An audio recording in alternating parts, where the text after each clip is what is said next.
Okay, so we did some 2-axis milling with wireframe. Now let's do 2-axis milling on a solid part. So if I right click, let's go to a cam plan, choose OK. My part has been brought in. I can right click on the part, add a feature, profile. So again, we'll shift pick. You can name these profiles something useful for you. Choose OK.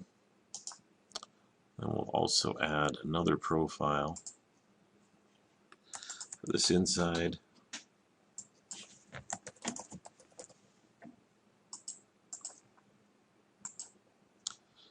And we'll add another profile for these slots.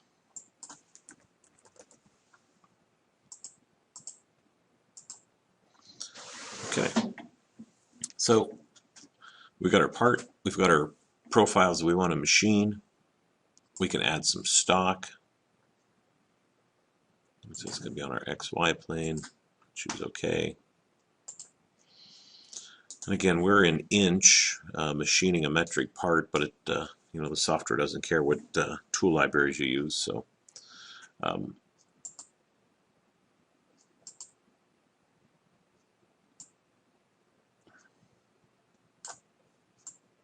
file browser here. There we go.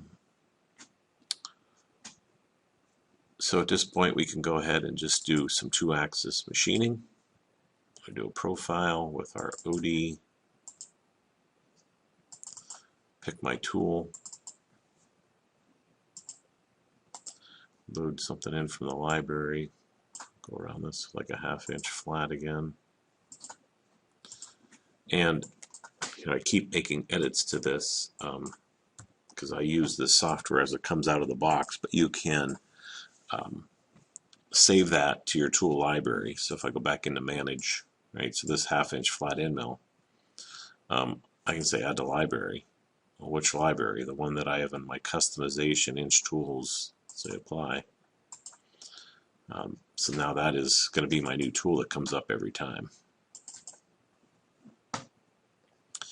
Alright, so at this point, right click, calculate.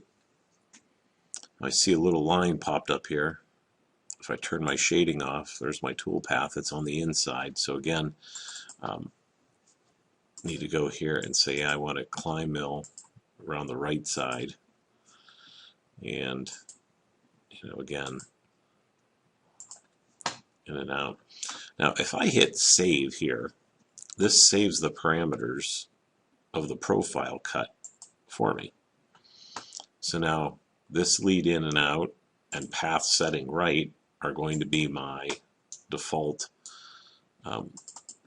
settings.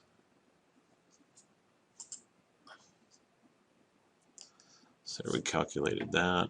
While we're at it, let's also add in the speeds and feeds that we want to use all the time to mill these types of parts. Inches per minute.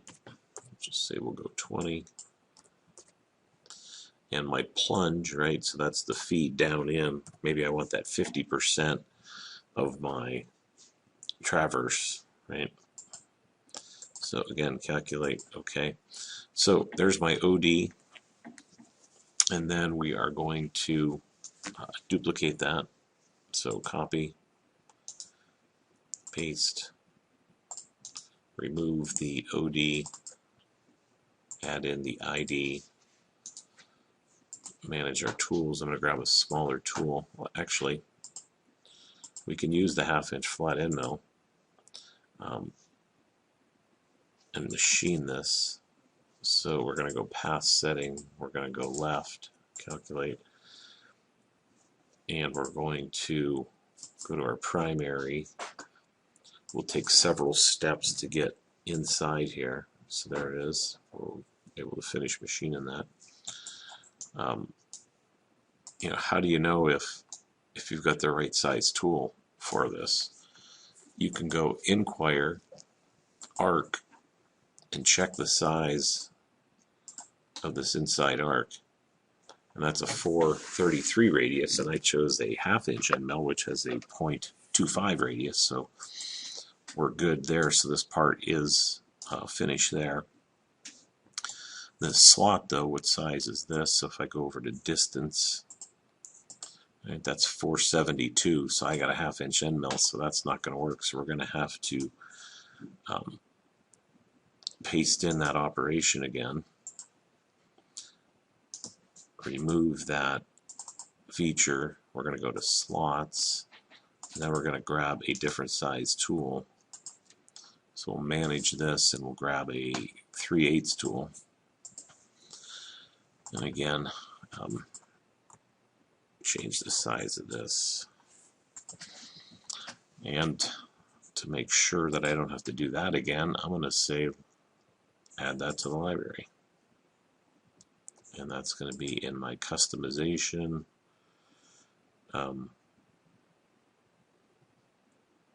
Tools, inch and metric, inch tools.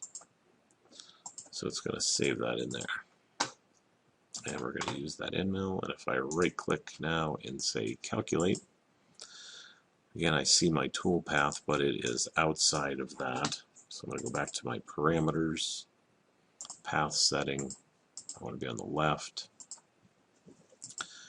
I have to turn my lead in, lead out off, because we're not going to be moving very far. Or if I do use a lead in, lead out, I'm going to have to use a very small amount to make sure I don't gouge that particular part.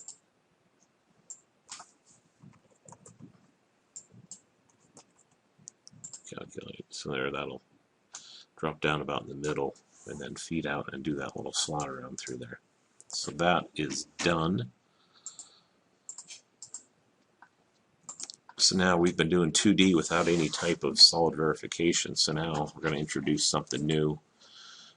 If I go to my Output tab, Solid Verify, there's that stock that we added. And if I hit play, it'll run the simulation. I see I must have chose a ball end mill for that, so that's no good. So let me go back to, and just by clicking and holding these, you actually can change your location of these tools. So let me grab 1/2 inch flat end mill, apply, calculate that. So again, we can go back to our Solid Verify, and there is that toolpath with that being cleaned off of there. Some other neat things you can do in the Solid Verify. If I go to my options, I can actually turn on my target part, and it's usually, if you're somewhere around 60-30 type of ratio, hit close, stop. So now I can see my part inside my stock. We may want to give this a little bit more transparency.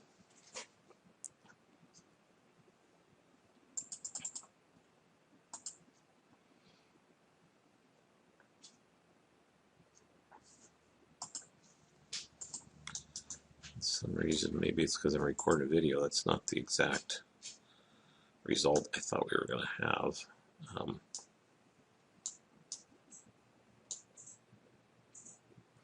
Usually you can see a little more of a transparency on there though.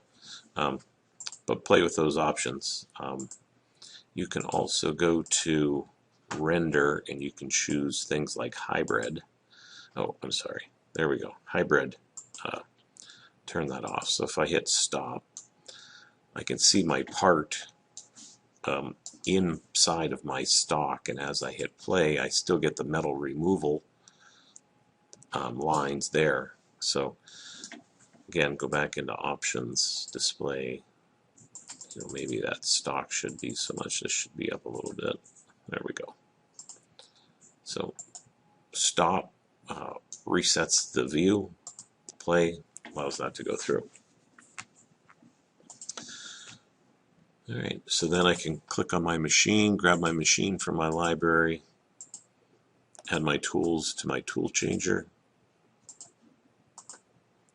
and then post-process this out here. There we go.